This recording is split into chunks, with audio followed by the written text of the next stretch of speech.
El lamento de Efraín. Sermón predicado el domingo 31 de marzo de 1867 por Charles Haddon Spurgeon. Escuchando he oído a Efraín que se lamentaba. Me azotaste y fui castigado como novillo indómito. Conviérteme y seré convertido porque tú eres Jehová mi Dios. Jeremías capítulo 31 y versículo 18. Los paganos describían a su legendario dios Júpiter como sentado en un sitio muy encumbrado e indiferente a los asuntos ordinarios de este mundo inferior. Tal vez mirara con un ojo observante a unos cuantos reyes y príncipes, pero la mayoría de los hombres eran criaturas demasiado insignificantes para afectar a la mente de Júpiter. Si vivían o morían no era nada relevante para él. Ellos cumplían sus destinos y morían en tanto que Júpiter permanecía serenamente impasible o asentía según lo que fuera su augusta voluntad. Pero Jehová, el Dios del cielo y de la tierra, no es así. Él escudriña nuestra actividad y nuestro reposo, y todos nuestros caminos le son conocidos. Los caminos del hombre están ante los ojos de Jehová, y él considera todas sus veredas. Él atiende a los clamores de los afligidos. Él sana a los quebrantados de corazón y venda sus heridas. Jehová es excelso y atiende al humilde. Aunque es un Dios tan grandioso que los cielos de los cielos no pueden contenerlo, con todo él se digna morar con el quebrantado y humilde de espíritu. Dios no nos ha dejado como el avestruz deja sus polluelos. No digan que hemos quedado sin un amigo que cuide de nosotros, pues nuestro Hacedor no se ha marchado, no ha cerrado las puertas del cielo, no ha apartado su oído para no oír, ni ha restringido su mano para no ayudarnos. Él oye todavía a sus Efraínes cuando se lamentan, y les envía la misericordia por la que suspiran. Tratemos de concebir, en la medida de lo posible, la proximidad de Dios a cada alma que se lamenta, pues es algo maravilloso y digno de admiración. Cuando Su Majestad la Reina hace algunos meses se enteró de la desolación que había sido provocada por un accidente en unas minas, su tierno corazón se apresuró a dar alivio a las viudas y a los huérfanos, pero en el momento de la calamidad ella no se apersonó en el lugar. No pudo estar en la mina para oír los gemidos y sustentar la fe de los moribundos. Es más, tampoco pudo estar en las humildes casas para observar las lágrimas de las viudas y para animarlas con las promesas celestiales. Pero nuestro Dios está en el propio sitio donde ocurre cualquier calamidad, pues en Él vivimos y nos movemos y somos. Él es el más grande de los consoladores y es también el más asequible. Él es nuestro pronto auxilio en las tribulaciones. No necesita mensajeros que le lleven las noticias de nuestro dolor o de nuestra penitencia, pues no está lejos de ninguno de nosotros. Criatura doliente, Dios conoce tu suspiro tan pronto como lo exhalas. Es más, antes de que tu dolor encuentre un desahogo así, Él lo ve luchando en tu interior. Sí, y Dios puede ver e interpretar también el dolor que tú no puedes expresar con palabras. Él conoce el lenguaje de nuestra aflicción y el significado de nuestras lágrimas. Bendito sea el Dios siempre presente, porque Él está en el lugar donde se escuchan las lamentaciones de los penitentes e inclina un clemente oído al clamor de sus hijos. Mi primer deseo esta mañana es que cada uno de nosotros sienta que Dios está aquí y que es asequible para nosotros, que cada uno sienta que prescindiendo de cuál pudiera ser nuestra condición mental, el Señor está bien consciente de ella y que si este servicio causara la más leve onda del deseo hacia Él, lo anotará en su libro, y si ese deseo creciera hasta alcanzar el tamaño de una ola de oración, no pasará desapercibido para Él. Habrá considerado la oración de los desvalidos y no habrá desechado el ruego de ellos. Ahora, esperando ser fortalecido por Dios, voy a solicitar su amable atención, primero para observar a un pecador que se lamenta. En segundo lugar, deseo que recuerden que Dios le oye. Y en tercer lugar, nuestro tema más extenso será probablemente que Dios cumple el deseo del pecador que se lamenta y le da eficazmente el arrepentimiento de su pecado. Primero, observen cuidadosamente a un pecador que se lamenta. El domingo pasado predicamos acerca de dos pecadores, pero percibimos muy poca o casi ninguna lamentación. Uno de esos pecadores dijo no quiero ir y el otro que dijo sí Señor voy no fue. Esta mañana nos encontramos en una etapa más avanzada y les vamos a presentar a alguien cuyo corazón ha sido afectado por la gracia, cuya conciencia ha sido despertada, cuya alma ha sido vivificada y lo encontramos lamentándose según la expresiva palabra del texto. La propia palabra es lúgubre para el oído. Nos recuerda el lamento de las palomas y no podemos pronunciar sin sentir que revela un abismo de tristeza. Es una palabra que expresa dolor, angustia, miedo, intranquilidad, tristes recuerdos, terribles presentimientos y agitados deseos. Se oyó que Efraín se lamentaba. Viendo la aflicción ante nosotros, notamos que quien se lamentaba estaba abatido por un dolor peculiar. No se lamentaba por sus hijos con el amargo llanto de Raquel. No estaba enlutado por causa de amigos y parientes que se marchitaron bajo el golpe de la muerte.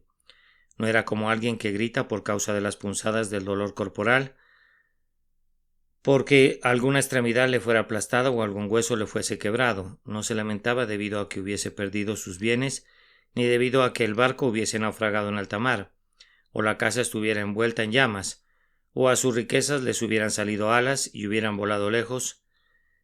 No, su aflicción era de otra índole. Se lamentaba por un dolor más misterioso y amargo. La causa de su aflicción era interna. Él se lamentaba. Esta es, digo, una aflicción peculiar, una aflicción que la mayoría de los hombres ve con escarnio. Queridos oyentes, yo le pido a Dios que ustedes conozcan esa aflicción, pues a menos que se lamenten, nunca harán felices a los ángeles, pues su gozo es por un pecador que se arrepiente. No hay ningún peso de gloria para quienes nunca han lamentado el peso del pecado. Si ustedes no se han lamentado nunca, no han gozado nunca de la paz con Dios por medio de nuestro Señor Jesucristo. La tristeza del texto es la de un alma que ha sido visitada por Dios el Espíritu Santo. Es el dolor interior de un hombre que ha sido convencido de pecado, de justicia y de juicio. Es una aflicción amarga, pero sus resultados son tan benditos que voy a llamarla agridulce. Trae consigo oscuridad, pero es la oscuridad de la última hora de la noche que anuncia el despuntar del día. La tristeza que es según Dios es una tristeza bien fundada. Voy a intentar describir sus fuentes. Cuando un pecador se lamenta de la siguiente manera: ¡ay, ay!, he descubierto que es verdad todo lo que me han dicho incontables veces los ministros de Dios.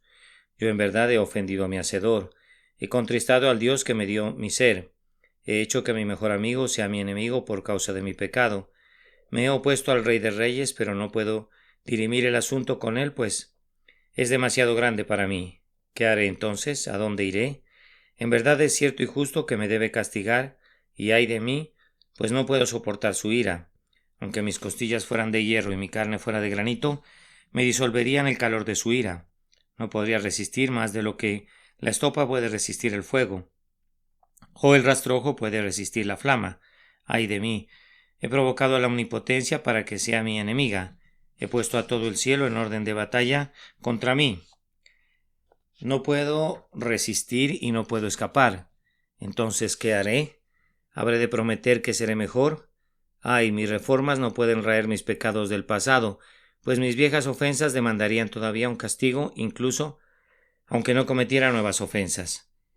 Pero la cosa empeora, pues descubro ahora que mi naturaleza está llena de pecado y quiere rebelarse continuamente. Espinas y abrojos crecen en el suelo maldito de mi corazón, sin importar lo que haga para arrancarlos de raíz. No solo soy entonces un enemigo de Dios por mis acciones, sino por mi misma naturaleza. Ay de mí, ¿mudará el etíope su piel o el leopardo sus manchas? Solo así podría yo, que he estado acostumbrado al mal, aprender a actuar bien. Ay, yo soy un traidor a mi Dios, un extraño a la paz y a la felicidad y un esclavo del pecado al servicio del mal. A una mente que se encuentra en ese estado, no es algo descabellado que le sobrevenga este pensamiento, que nunca hubiera nacido. Que Dios hubiera querido que yo hubiera sido un perro o un sapo antes que haberme convertido en un hombre pecador, pues veo mi fin, mi terrible fin. Proseguiré mi progreso de lo malo a lo peor, y cuando muera la ira de Dios vendrá al máximo sobre mí. Me veré desprovisto para siempre de toda esperanza de felicidad. No puedo soportar la ira venidera. ¿A dónde huiré o qué haré? Si intento orar, mis labios rehúsan expresar los deseos de mi corazón. Es más, no sé qué desear ni cómo orar. Ay, ay, estoy en verdad arruinado. Estoy perdido, perdido, perdido. Ojalá que hubiese misericordia para mí. En el estado del pecador hay una buena base para toda esta lamentación. Todos los temores a los que he dado expresión son razonables y bien cimentados, y son tan verdaderamente la progenie de un sano juicio y de una conciencia iluminada, que si no los has sentido nunca, querido oyente, Elevo mis preces pidiendo que lo hagas antes que se oculte el sol. Esta es una tristeza humilde. Adviertan que no está escrito: he oído a Efraín que se excusaba o que se adulaba o que hacía nuevas resoluciones, sino he oído que se lamentaba. Cuando Dios, el Espíritu Santo, da al hombre una genuina convicción de pecado, cambia grandemente en su propia estimación. Descubre que todas sus justicias son solo un manojo de trapos de inmundicia. Pensaba que eran blancas y limpias vestiduras, hermosas como las ropas de los redimidos en el cielo, y se enorgullecía pensando en vestirse con ellas, pero cuando las desempacó a la luz del día vio que estaban llenas de agujeros y que no eran sino harapos y andrajos. Y lo que es peor, que estaban contaminadas con una horrible inmundicia. Así que las arrojó a todas a la basura y se entregó a la lamentación. Una conciencia despierta no dice: no pude evitarlo, era mi naturaleza, fui inducido a eso por mis pasiones, fui tentado por las circunstancias. No, más bien renuncia a todas las excusas porque ve su vacuidad. Pequé, dice el hombre, yo sabía que era pecado, lo elegí deliberadamente, pude haberlo evitado, pero no quise. Hice de la luz tinieblas y de las tinieblas luz. Soy un ofensor deliberado. En vez de untar un lisonjero ungüento a su alma, ve al pecado como algo sumamente pecaminoso y lo lamenta. Queridos oyentes, ¿estoy describiendo a algunos de ustedes? Yo confío ante el Señor que algunos de ustedes pueden ver aquí sus propias fotografías, y si así fuera, tengo dichosas noticias de parte del Señor para ustedes, pues los corazones quebrantados serán vendados por el propio Señor Jesús, y si descansan en Él, les será otorgada la vida eterna. Por favor, tomen nota que esta aflicción era una aflicción reflexiva, pues Efraín repasa su vida pasada. Me azotaste, ¿y cuál fue su resultado? Pues bien, fui castigado y eso fue todo. No, hay algunos en este salón que pudieran decir: grandioso Dios, tú mismo tienes que tratar conmigo, pues nadie sino tú puede salvarme jamás. Fui colocado sobre un lecho de enfermedad y me recuperé de ella, y la enfermedad tuvo un término, pero no fui nada mejor por ello. Perdí a mi esposa, enterré a mis hijos, he sufrido duros golpes, pero eso ha sido todo. Todas mis aflicciones no produjeron ningún buen resultado. Señor, he sufrido una enfermedad tras otra, pero soy más bien peor que mejor, como novillo indómito, golpeado pero no sometido, herido pero siendo obstinado todavía. Entre más he acicateado el novillo indómito, más patea y no soporta el yugo con paciencia. ¿No has sido tú como él? Cuando has oído un sermón, ¿te has reído de él? Cuando las lágrimas de tu madre han sido derramadas por ti, ¿las has despreciado? Cuando las oraciones de tu esposa han ascendido al cielo, ¿las has ridiculizado? Has sido castigado una y otra vez, pero nada bueno ha resultado de ello. Algunos de ustedes han cansado al Señor con sus iniquidades y entonces pregunta: ¿qué te haré? Tengan cuidado, pues la paciencia se agota. No siempre arará el Señor sobre una roca, no siempre sembrará en la arena ingrata, porque la tierra que bebe la lluvia, que muchas veces cae sobre ella y produce hierba provechosa, aquellos por los cuales es labrada, recibe bendición de Dios, pero la que produce espinos y abrojos es reprobada, está próxima a ser maldecida, y su fin es el ser quemada. Yo confío que muchos de ustedes son sensibles al hecho de que ninguna providencia externa, ni persuasiones o predicaciones bastarán para salvarlos, pues necesitan que la gracia eficaz convierta su alma, o perecerán para siempre. Les ruego que consideren el gemir del texto en otro aspecto más, es decir, que era desesperado y sin embargo era esperanzador. Efraín dice: Señor, castigarme no sirve de nada, pues solo me vuelvo peor, pero conviérteme y seré convertido. Yo me hospedé un día en una posada en uno de los valles del norte de Italia, en la que el piso estaba terriblemente sucio. Tenía en mente aconsejar a la dueña que lo fregara, pero cuando percibí que estaba hecho de lodo, reflexioné que entre más lo fregara, peor se pondría. El hombre que conoce su propio corazón percibe que su naturaleza corrupta no admite ninguna mejora. Tiene que serle implantada una nueva naturaleza, o de lo contrario el hombre solo será lavado para revelar manchas más profundas, o se es necesario nacer de nuevo. Nuestro caso no acepta remiendos, sino que es preciso hacernos nuevos. El significado de la oración en mi texto es: Señor, no me castigues, sino conviérteme. Hazlo tú mismo y entonces será consumado. Conviérteme y seré convertido. Pero si no lo haces, estoy más allá de toda esperanza.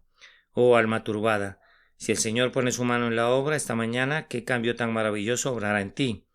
Pero únicamente su propia diestra puede hacerlo. Entonces eleva esta plegaria: conviérteme y seré convertido.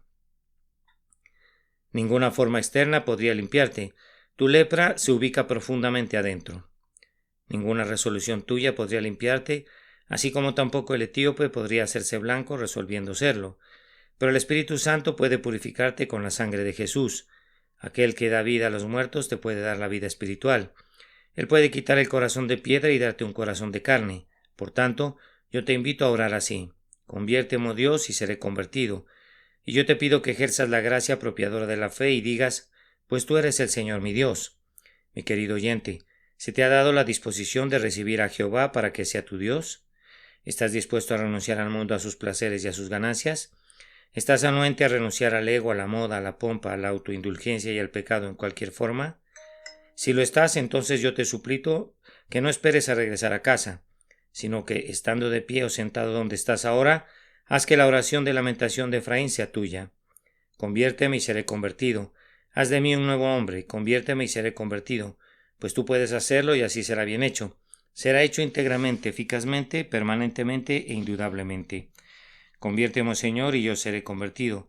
Incluso yo, aunque he estado afirmado en la maldad, aunque nadie más pudiera conmover jamás mi alma de pedernal, aunque yo he sido tan empecinado y terco que refrenar mi voluntad equivaldría a tratar de gobernar los vientos o dominar la tempestad, sin embargo, Señor, tú puedes hacerlo.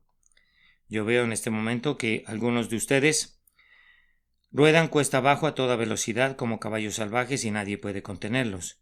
En vano podríamos llamarlos, en vano levantaríamos cercas a lo ancho del camino, pues saltarían cada barrera resueltos a perderse. Pero si la gracia todopoderosa se interpone, si el Señor mismo se aparece, Él puede girar su mano en el cuello que parecía vestido con el trueno. Él puede detener al enloquecido corcel. Él puede insertar el freno de la gracia dentro de su boca espumosa y constreñir al ser que ha sido indomable para que lleve el yugo del amor. Pedimos que tal festín de gracia sea llevado a cabo en este día en el corazón de algún pecador. Yo no sé dónde estaba Efraín cuando se lamentaba, pero yo veo que el Señor lo observa. Yo no sé dónde se ocultan algunos de ustedes ahora que su conciencia está compungida. Algunos se retiran a sus alcobas, otros se encierran en sus closets. Muchos campesinos han llorado detrás del seto, o se han subido a un pajar o se han introducido a un aserradero para orar. Poco importa dónde buscas al Señor. Puedes estar seguro de que te verá, e incluso si fuera en la atestada calle de Cheapside o de Cornhill, si tu alma está en oración, todo el estrépito del bullicioso Londres no podría impedir que la oración llegue al oído de Dios. Madres, ustedes saben cuán rápido pueden oír a sus hijos en las noches, cuando se encuentran enfermos. Si tuvieran una niñera ya podría adormilarse, pero en cuanto a ti que eres madre con tu hija Juanita enferma en el piso de arriba, si te quedaras dormida el más leve ruido te despertaría. Con todo, tú no estás ni la mitad de despierta como lo está Dios, pues Él no se adormece ni duerme. Cuando tu corazón comienza a decir: Dios mío, quisiera ser reconciliado, Señor mío, quisiera ser limpiado, el Señor ya está esperando para ser clemente. Antes que llames, Dios te oye, pues Él es un Dios dispuesto a perdonar. Observen que Dios oyó todo lo que Efraín tenía que decir. Yo no sé que nadie más se preocupara de hacerlo.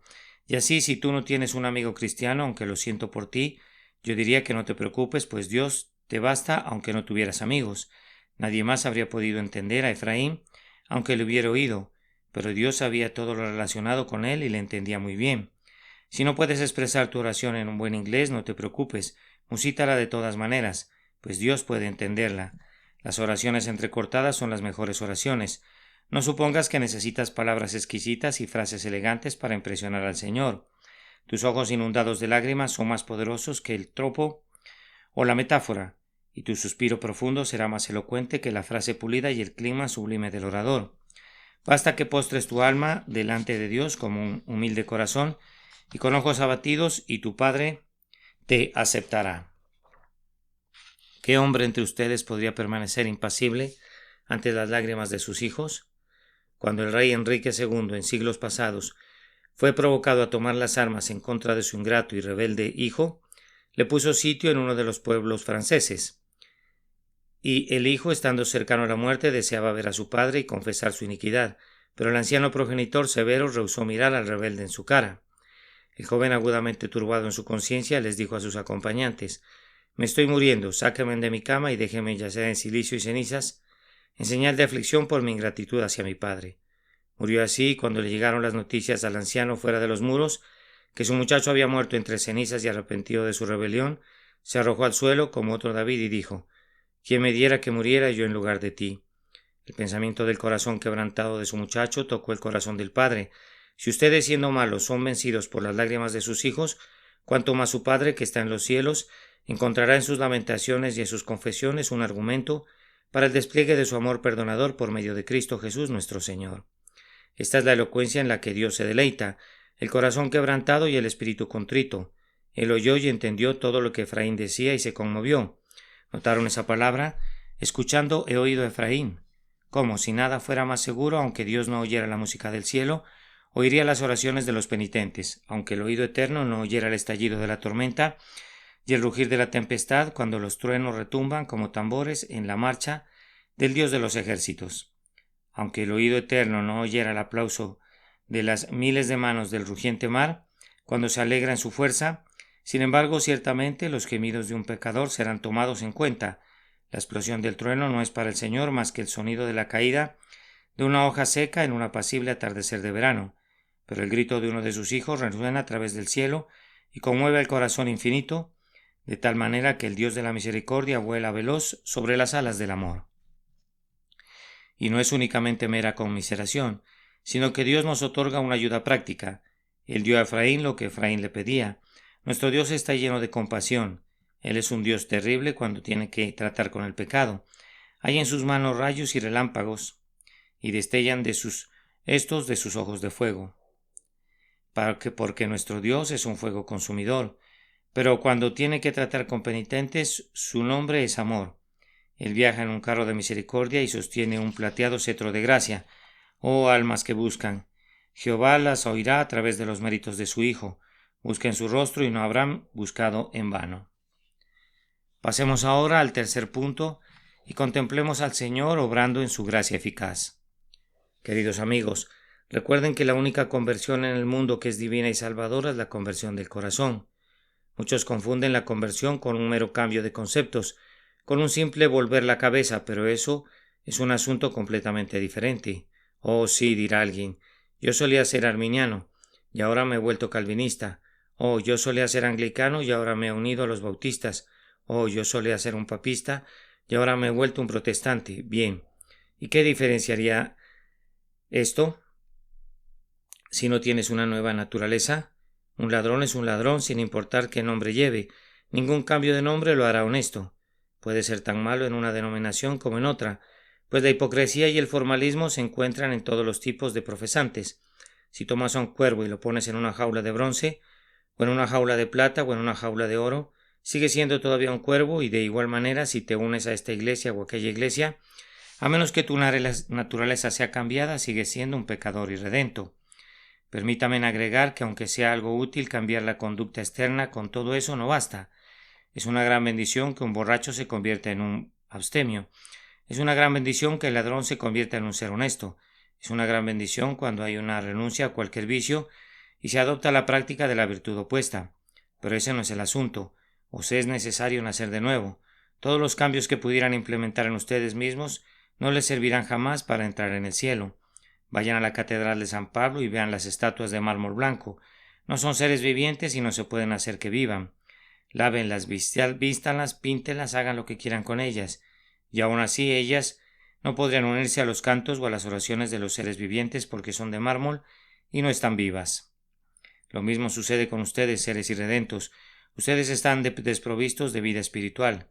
Quisiéramos que fueran lavados, quisiéramos que fueran moralizados, pues eso es algo bueno. Incluso un cadáver debería estar limpio, pero todo el lavado y la limpieza no harán que vivan. Tienen que recibir la influencia divina de lo alto. Ninguna conversión es buena para algo duradero, excepto la renovación de la naturaleza interna por medio de una obra de la gracia en el alma. ¿Cómo se lleva a cabo eso? Esa es la tarea, esa es la dificultad. Yo les voy a mostrar el modo de obrar de Dios tan brevemente como pueda.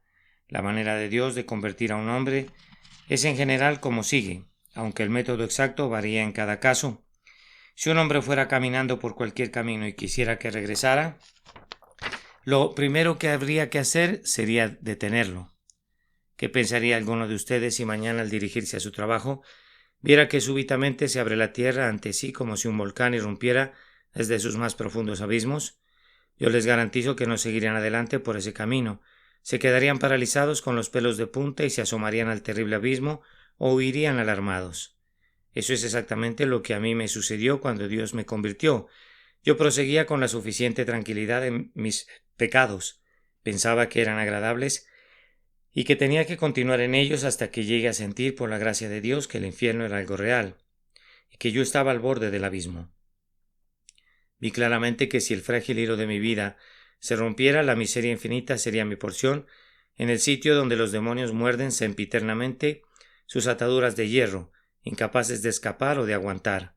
Oh, cómo detiene a un hombre una visión clara de la ira venidera, cómo hace un alto cuando percibe en su propia alma que la paga del pecado es la muerte.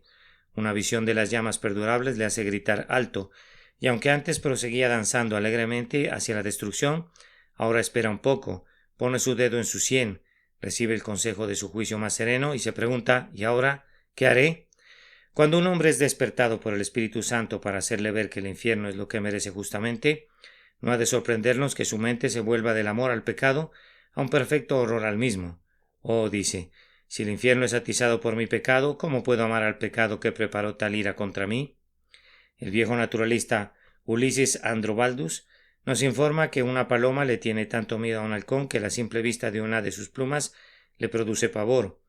Si eso es así o no es así, yo no lo sé, pero esto sí sé, que cuando un hombre se ha mecido violentamente sobre las mandíbulas del infierno, tendrá tanto miedo del pecado que incluso una de sus plumas, la de cualquier pecado, lo alarmará y enviará un estremecimiento de miedo a través de su alma. Esta es una parte de la manera por medio de la cual el Señor nos convierte cuando somos en verdad convertidos. Además, la conciencia que está alerta es conducida al ver la naturaleza real del pecado. Todos nosotros hemos visto osos en un foso y leones de piedra, y los hemos visto sin alarma, pero yo puedo imaginarme fácilmente que si un león fuera a saltar de pronto desde mi plataforma en medio de esta muchedumbre, ustedes lo considerarían con ojos muy diferentes. Una bestia salvaje que anduviera suelta entre ustedes sería algo muy diferente de lo que es un cuadro o una estatua. Ahora, cuando el predicador habla del pecado, para la mayoría de ustedes es como un león pintado, pero cuando un hombre lo siente en su propia alma como un mal vivo, lleno de malignidad, entonces es algo muy diferente. Somos como el hombre de la fábula que calentó a una víbora congelada en su pecho. Cuando la víbora revivió, el individuo conoció su naturaleza venenosa, pues sintió correr en sus venas el veneno. Los hombres, antes que Dios los reviva, albergan a la víbora del pecado en sus pechos y dicen: miren sus escamas tornasoles, cuán hermosa se mira. ¿Suponen ustedes que una criatura tan indefensa podría hacerme algún daño jamás? La ponen en su pecho con mucho afecto, pero cuando los muerde y el veneno ardiente corre por sus venas y la conciencia despierta por completo, entonces la desprecian y la arrojan lejos, o más bien la arrojarían lejos si pudieran. Pero como LeConte, en la antigua leyenda, que trataba en vano de apartar de sus miembros los anillos de la serpiente, lo mismo sucede con ellos hasta que viene la gracia en su ayuda. De cualquier manera, una verdadera visión del pecado pronto convierte completamente al hombre de su antiguo amor por él. Una vez vivió un gran impostor religioso de quien se dice: sobre sus rasgos pendía el velo de plata que en misericordia había colgado allí para ocultar de la vista mortal su deslumbrante frente hasta que el hombre pudiera tolerar su luz. Cuando ese velo fue levantado finalmente, quedó al descubierto la lepra más inmunda.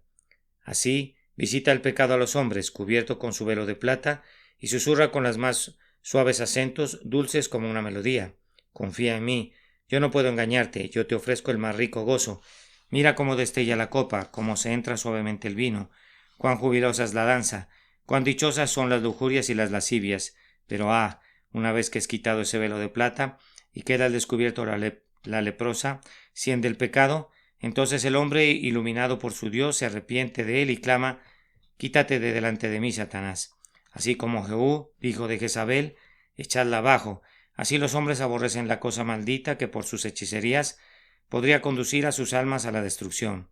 una visión del infierno y un sentido del pecado, son grandes medios en las manos de Dios para hacer volverse de sus caminos al pecador. Todavía no he llegado al gran punto decisivo que es una visión de Cristo en la cruz. Si ves alguna vez por el ojo de la fe a Jesucristo muriendo por ti, el pecado ya no será jamás dulce para ti. ¿Qué fue lo que inmoló a nuestro bendito Señor? Fue nuestro pecado. Ustedes, mis pecados, mis crueles pecados fueron sus principales atormentadores. Cada uno de mis crímenes se volvió un clavo, y la incredulidad la lanza.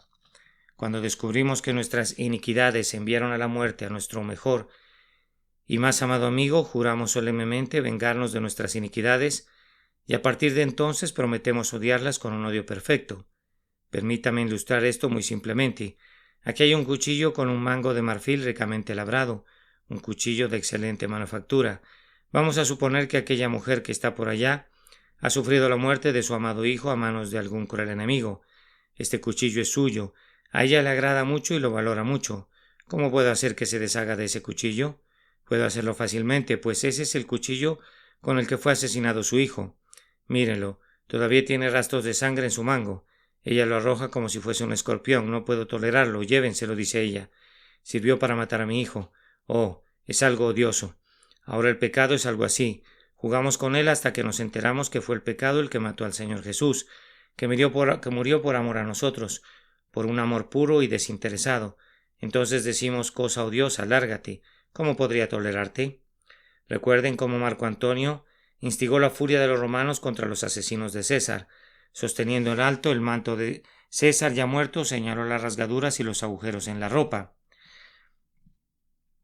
Por aquí atravesó la daga de Casio. A través de este agujero hundió el puñal el bienamado Bruto, y así inflamó a la multitud a tal nivel de furia que arrancaron los asientos en torno suyo y se marcharon a las casas de los conspiradores para quemarlos. Ah, si mis labios pudieran hablar como les pide mi corazón, yo clamaría: vean las heridas del Hijo de Dios, contemplen las manchas carmesíes que marcan su bendito cuerpo. Observen la corona de espinas, miren las manos traspasadas, giman sobre los pies clavados, vean la profunda herida que abrió la lanza de su costado. El pecado hizo esta cruel obra, este hecho sangriento. Abajo con nuestros pecados, arrástrelos en la cruz, manténlos en el Calvario, que no escape ni uno solo de ellos, pues ellos son los asesinos de Cristo. Esta es la manera en que el Señor convierte al pecador y es convertido en verdad. Prosiguiendo, una de las maneras más benditas por las que Dios hace que el pecador se convierta es: Él le manifiesta su eterno amor. Ustedes recuerdan la fábula del viajero que iba solo, envuelto en su capa, y la competencia entre el viento y el sol para ver quién le despojaba de su capa. El viento bramaba y soplaba con una fría lluvia torrencial, pero el viajero se envolvía en su capa más firmemente y proseguía tiritando en su viaje, pero el viento no supo despojarlo de su abrigo. Entonces el ingenioso sol comenzó a resplandecer con más fuerza y brilló plenamente sobre el rostro del viajero. Secó sus ropas y lo animó con su calor. Al poco tiempo el viajero se soltó su capa y finalmente la arrojó lejos. La amabilidad del sol había triunfado. Ahora, cuando la ley de Dios brama en torno a un pecador, sucede que dice algunas veces: voy a proseguir con mis pecados. Pero cuando llega el amor de Dios, ¿quién puede oponérsele? Con amor eterno te he amado, le dice Dios al pecador. Es así, clama el corazón renovado. Entonces, Señor, yo no puedo ser nunca más tu enemigo. Oh, si solo supieran algunos de ustedes que Dios los ha elegido desde antes de la fundación del mundo, si solo supieran que ustedes son sus amores, sus favoritos, y que entregó a su propio Hijo a la muerte por ustedes. Oh, si solo supieran que el nombre suyo, su indigno nombre, está escrito en las manos de Cristo, ¿no lo amarían entonces? Yo ruego que les revele ese amor, y si lo hiciera, ustedes cantarían: tu misericordia es sin rival para mi corazón, que sorprendido siente que su propia dureza desaparece. Disuelto por tu bondad, yo caigo al suelo y lloro para alabanza de la misericordia encontrada. Cuando este sentido del amor ha hecho su obra, nuevos amores y nuevos deseos llenan el alma, y el hombre es un hombre nuevo. Algunos mundanos no pueden entender por qué los cristianos se abstienen de ciertos placeres. Bien, dicen, yo no me voy a privar de ningún placer. ¿No saben, mis queridos amigos, que prescindir del pecado no es una privación para nosotros? No es una privación para las ovejas vivir sin lamer la sangre, porque la oveja siente horror de ver la sangre, Desea la dulce hierba, pero no tiene interés por la matanza. Entonces, cuando Dios nos da nuevos corazones y espíritus rectos, nos encontramos que sea una privación renunciar al pecado, pues nuestros gustos han cambiado, nuestros nuevos amores y nuestros nuevos deseos no son los mismos que los de nuestro estado anterior. Pudiera haber algún caballero aquí que hubiese prosperado en el mundo. Una vez fue un peón de un granjero y ahora se moviliza en su propio carruaje. Cuando era un peón de un granjero, solía pensar que gran cosa sería ser un rey y mecerse sobre el portón y comer tocino todo el día, pero ahora estoy obligado a decir que no quiere mecerse sobre el portón y tiene poco gusto por las rústicas exquisiteces de las cuales antes era tan aficionado. Ha alcanzado un rango diferente en la sociedad y sus gustos y sus hábitos son muy diferentes. Lo mismo sucede con el cristiano. Dios hace de él un rey y ¿cómo podría regresar a compartir con los mendigos? Dios ha puesto una naturaleza celestial en él y ahora aborrece revolcarse en el polvo del pecado. Queridos amigos, quiera Dios que ustedes pudieran conocer su posición en Cristo, hijos de Dios, herederos con Cristo, coherederos con Él, y cuando lo conozcan, los apartará de las bajezas del pecado y serán en verdad convertidos. Trataré un punto adicional y ya no lo retendré más. Hay algo que liga al cristiano muy firmemente a la santidad y lo reprime del pecado, y es el prospecto de aquel mundo resplandeciente hacia el cual se está encaminando. Esta semana vi mi fe muy fortalecida cuando visité a una mujer enferma. Gustosamente intercambiaría mi lugar por el de ella. Me sentiría muy dichoso de yacer sobre ese lecho de enfermo y morir en su lugar, pues aunque ella ha estado largo tiempo al borde de la tumba y lo sabe que cada hora pudiera ser probablemente la última. Su gozo es tan grande, su bienaventuranza es tan abundante, que solo tienes que hablar con ella para que su gozo desborde. Ella me dijo: yo oré pidiendo que si Dios me daba vida, que me concediera un alma, y mientras he permanecido en este lecho, Dios me ha concedido 5 convertidos, y yo no me sorprendí por ello, puesto que vi a los 5 queridos amigos sentados en aquel aposento. No me sorprendí por ello, pues el ver su gozo y su paz, y el oírla hablar tan confiadamente acerca del tiempo cuando viera a su Señor, y estuviera en su abrazo para siempre, bastaban para convertirlo a uno en un cristiano. Ah, le dice el demonio al cristiano, yo te daré mucho si pecas. Nuestra réplica es: ¿qué podías darme comparado con nuestra herencia? Oh diablo, tú me ofreces riquezas falsificadas, pero yo puedo contar 10.000 veces esa cantidad en oro sólido y real. Tú me ofreces tus joyas de imitación, pero aquí hay diamantes y perlas de primera y del más raro valor. Largo de aquí, tentador. Tú no sabes cómo tentar a un cristiano, pues sus ganancias son mayores que cualquier cosa que tú pudieras darle. Seguramente esto convertiría sus corazones, mis oyentes, si solo supieran y sintieran la gloria de nuestra herencia.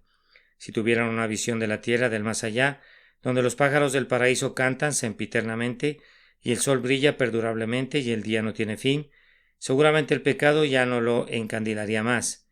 Vamos, en camino en nuestro hogar.